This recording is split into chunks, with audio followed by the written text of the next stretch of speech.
Aujourd'hui, nous allons parler comment nos prières peuvent être exaucées.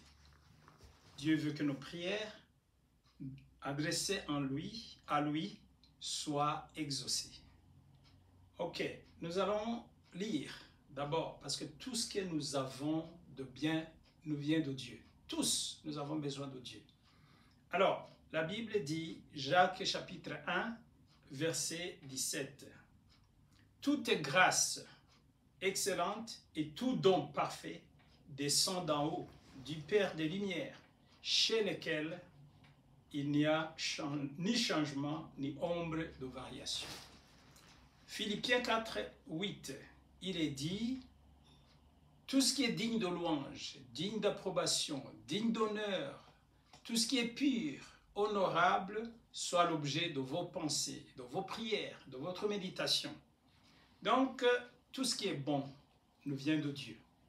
Alors, il faut que nous sachions le secret pour que ce que Dieu veut nous donner vient du ciel et arrive à nous. Donc voilà, nous allons voir dans la parole de Dieu que nous avons besoin de deux choses de Dieu. Deux choses importantes que nous avons besoin de Dieu. Donc, deux choses qui nous viennent de Dieu. Un, c'est le salut éternel. Le salut éternel qui est composé donc, c'est Jésus qui doit être dans notre vie. Il faut que cela ait lieu dans notre vie. À un certain moment de la vie, Dieu nous a créés pour qu'un jour, on rencontre Jésus. Donc, il faut l'inviter dans ta vie. Et dès qu'il est présent, la présence de Jésus dans la vie de chaque personne s'appelle le salut éternel. Là, tu as le salut ou la vie éternelle. Deuxième chose, nous avons besoin du salut actuel.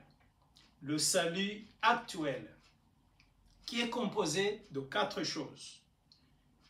La première, il est composé de la délivrance. Il faut que actuellement, après avoir reçu Jésus, on soit délivré. Que tout ce qui est démon et tout ce qui est démoniaque sorte de ta vie. Nous avons besoin de cela, la délivrance. Deuxièmement, la guérison. La guérison. Toute maladie, blessure intérieure, tout ce qui est diabolique, tout ce qui est venu du diable, du monde, de l'impureté, dans le passé, tout ce que nous avons hérité de nos pères, tout cela doit sortir. Tout ce qui ne confesse pas le nom de Jésus. C'est ça, la guérison. Et puis, il faut après la guérison, nous avons besoin, troisièmement, de la prospérité. Nous devons prospérer. La Bible dit, je souhaite que tu prospères à tous égards, comme prospère l'état de ton âme. Je souhaite que tu prospères et que tu aies la bonne santé, comme prospère l'état de ton âme. Et puis, quatrièmement, nous avons besoin de la protection divine. Tout ce qu'il nous a donné comme bénédiction, il faut qu'il soit protégé par lui-même. Et cette protection nous vient de Dieu. La Bible dit, si Dieu nous garde la ville, ceux qui veillent en vain. Et si Dieu nous bâtit la maison, ceux qui bâtissent en vain. Alors nous avons besoin du salut éternel et nous avons besoin du salut actuel, qui est composé de 4 choses que je viens d'énumérer. Alléluia. Nous allons alors voir ensemble qu'est-ce que nous pouvons faire pour que nos prières soient exaucées. Parce que Dieu veut que nos prières soient exaucées. La Bible dit, quand vous prospérez et quand vous réussissez, le Père est honoré. Il est content. Il a été content quand le fils prodigue est rentré à la maison. Il n'avait pas à manger, il n'avait pas à boire. Quand il est rentré, il a dit, faisons la fête, parce que mon fils que voici était mort, maintenant il est revenu à la vie. C'est la volonté de Dieu. Parce que tout parent, il est content quand son enfant vit bien. Donc, voilà. Et la Bible dit, mon peuple périt par manque de connaissances. Nous allons voir alors les secrets. Ça fait 4 secrets. Tu regardes dans la Bible, il y a 4 choses que nous devons faire. Parce que la balle est dans notre cas. N'est pas dans le cas de Dieu. Nous allons le voir dans la parole. Premièrement, pour que nos prières soient exaucées, la Bible dit, nous devons être des fils et des filles de Dieu. Écoutez, la Bible dit, Luc 17, 6, le Seigneur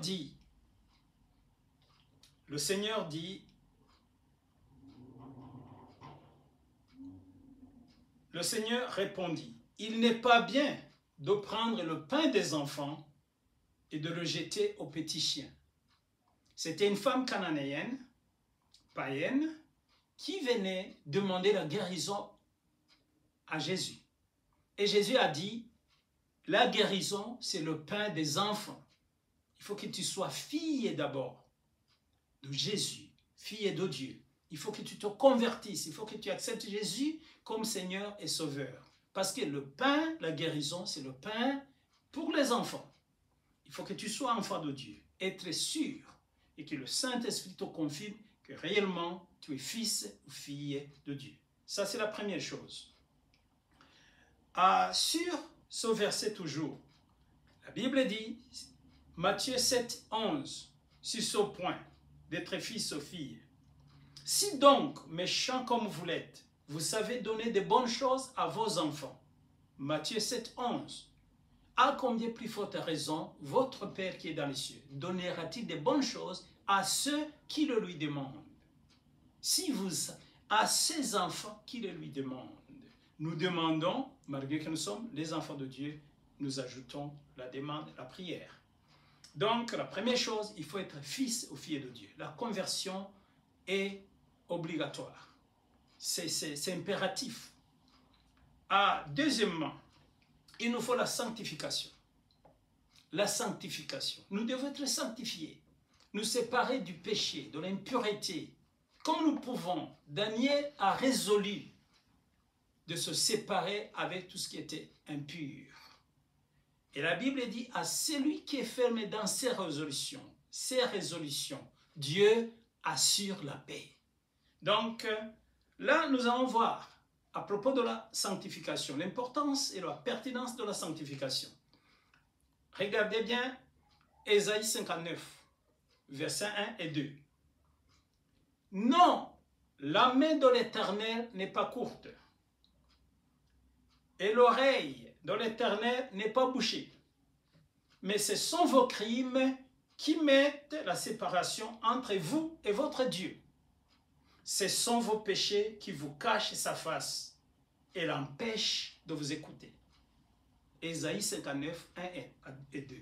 La main de l'Éternel qui sauve n'est pas courte. L'oreille qui entend n'est pas bouchée. Mais qu'est-ce qui met la séparation? Ce sont nos péchés. Donc nous devons nous sanctifier. Troisièmement, nous devons prier selon la volonté de Dieu. Nous devons prier selon la volonté de Dieu. Nous devons prier selon la volonté de Dieu. 1 Jean 5, 14. Nous avons auprès de lui cette assurance que si nous demandons quelque chose selon sa volonté, il nous écoute. Il nous écoute. Si nous demandons quelque chose selon sa volonté, il nous écoute. Nous allons voir comment savoir sa volonté alors, pour demander que sa volonté. Nous allons voir comment connaître la volonté de Dieu. Écoutez ce que la Bible dit. C'est Dieu même qui nous révèle sa volonté. En fait, c'est lui qui nous enseigne comment prier et prier sa volonté. Écoutez, 1 Corinthiens chapitre 2 verset 11. Lequel des hommes, en effet, connaît les choses de l'homme, si ce n'est l'esprit de l'homme qui est en lui? De même, personne ne connaît les choses de Dieu, si ce n'est l'esprit de Dieu qui est en lui. Donc c'est l'esprit de Dieu qui va dans le cœur de Dieu. Il nous révèle, il nous amène des choses que Dieu pense, qu'il veut que nous demandions. Il nous les révèle. Alors, par cet esprit, nous demandons la volonté de Dieu. Jésus a dit, Jean chapitre 14, verset 13, « Tout ce que vous demandez à mon nom, je le ferai. » Mais il faut demander à mon nom, c'est-à-dire la volonté de Dieu. Quand tu demandes quelque chose qui est la volonté de Dieu, c'est ça, demander en son nom. Tout ce que vous demandez à mon nom, je le ferai afin que le Père soit glorifié dans le Fils. Alors, quatrièmement, quatrième point, quatrième secret qui nous aide à avoir nos prières exaucées. Je vais faire vite, c'est la foi. Il nous faut la foi. Il nous faut la foi. Jacques dit, chapitre 2, verset 26, « Comme le corps sans âme est mort, de même, la foi sans les œuvres est morte. » Il faut une foi active, une foi qui est démontrée. Tu laisses quelque chose à cause de la foi en Dieu, ou tu fais quelque chose à cause de la foi en Dieu. Tu agis ou tu réagis selon ce que tu crois, et tu es ferme dans tes résolutions, selon la foi. Écoutez, Luc 17, 6, et le Seigneur dit, « Si vous avez de la foi comme un grain de sénévé, vous diriez à ce sycomore, déracine-toi et plante-toi dans la mer, et vous obéirez. » Écoutez, Jean 11, 40, Jésus lui dit, « Ne t'ai-je pas dit que si tu crois, tu verras la gloire de Dieu. » Donc, il y a 4 choses pour avoir nos prières exaucées. Devenir fils ou fille de Dieu, être sanctifié, prier selon la volonté de Dieu et avoir la foi active. Je viens de souligner le dernier point qui est la foi. La foi, c'est la chose la plus importante qui commence. Nous avons même été sauvés par la foi, par la grâce de Dieu et par notre foi. Donc Dieu, la grâce de Dieu, c'est la main qui donne et la foi, c'est la main qui reçoit. Et pour recevoir quelque chose, il faut 2 mains. Il faut la main de Dieu qui est tendue vers toi. Il faut ta main qui est tendue vers Dieu pour qu'il t'écoute et que tu reçoives quelque chose. Donc la foi, c'est la chose qui a touché même le cœur de Jésus. Il a dit, quelqu'un m'a touché. C'était la foi qu'il avait touché. Quelque chose qui a ébloui Dieu même. Il a dit, depuis, dans tout Israël, je n'ai jamais vu une foi comme ça. Quand il avait vu le militaire là qui a dit, il ne faut pas que tu viennes chez moi, et envoie seulement la parole, et je sais que mon fils ou ma fille sera guérie. Donc voilà, la foi. Alors, une des choses aussi qui nous donne à provoquer Dieu ou à mettre en action la foi, c'est s'aimer dans son royaume. Des fois, des gens, ils ont du mal à s'aimer. Ils pensent, ils sont beaucoup sensibles à ce point. Mais la foi aussi, il faut le mettre en action. Parce que nous avons lu, si tu me dis, j'ai la foi, et l'autre dit, si tu me dis, j'ai la foi sans action, et l'autre te dit, voici ma foi, et voici l'action selon ma foi. C'est cette foi-là qui est vivante. Sinon, c'est comme un corps mort, la foi sans les œuvres. Donc, nous allons activer cette foi. Je vous donne une occasion. La Bible dit, en Genèse chapitre 8, verset 22, il dit, aussi longtemps que la terre existe, c'est la parole de Dieu, le principe de s'aimer et de récolter existera toujours. Tu ne peux pas récolter sans s'aimer. Et tu ne peux pas s'aimer sans récolter aussi.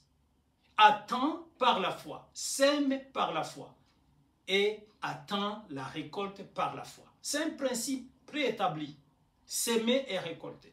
Si tu sèmes le mal, tu récoltes le mal. Tu sèmes le bien, tu récoltes le bien. De toutes les façons, moi je vais prier en m'appuyant sur la parole de Dieu, mais je sais qu'en s'aimant. Ça, c'est un royaume de Dieu qui commence. C'est la gloire de Dieu, le royaume du Saint-Esprit. Le Saint-Esprit, c'est la gloire de Christ. c'est la gloire de Dieu. S'aimer dans la gloire. Je vais vous donner l'Iban de son ministère, de son royaume. Tu sèmes dans le royaume et tu récoltes de son royaume. Certainement que tu sèmes dans la gloire, tu vas récolter la gloire. Tu verras la gloire dans tes business. Tu verras la gloire dans tes entreprises. Tu verras la gloire de Dieu. Tu verras la gloire de Dieu. Je vais prier que, en s'aimant, que tu récoltes la guérison, que tu récoltes la vie, que tu récoltes le succès, que tu récoltes la réussite, l'exaucement de tes prières, l'accomplissement de tes promesses, que les voies te soient, les routes soient ouvertes, que tu aies le percé, ce qu'on appelle le breakthrough. Il faut que tu réussisses, mais c'est en s'aimant, en provoquant Dieu. Il a dit, mettez-moi de la sorte à l'épreuve, et vous ne verrez pas que je n'ouvre les écluses du ciel et que je déverse des bénédictions en grande quantité. Mais provoquez-moi, c'est ce qu'il a dit. Alors, pour soutenir son ministère, ce n'est pas à moi que tu soutiens, mais tu soutiens quelque part, tu te soutiens aussi et tu provoques la bénédiction de Dieu. S'aimer et tu récolteras. Voici l'Iban, voici le compte de cette église. Partout où tu es, dans le monde, je prie pour toi, pour que tu vois le résultat de ta sémence. Et Dieu te bénira. Je prie pour toi, c'est pourquoi j'ai le globe à côté de moi. Ce compte, c'est un compte international. Où tu es, tu peux s'aimer, tu envoies, tu fais un virement, ça peut venir même dans ta monnaie locale, sans que tu changes. Free of charge, dans une fraction de seconde. Donc que Dieu te bénisse aussi longtemps que tu continues à s'aimer. Amen.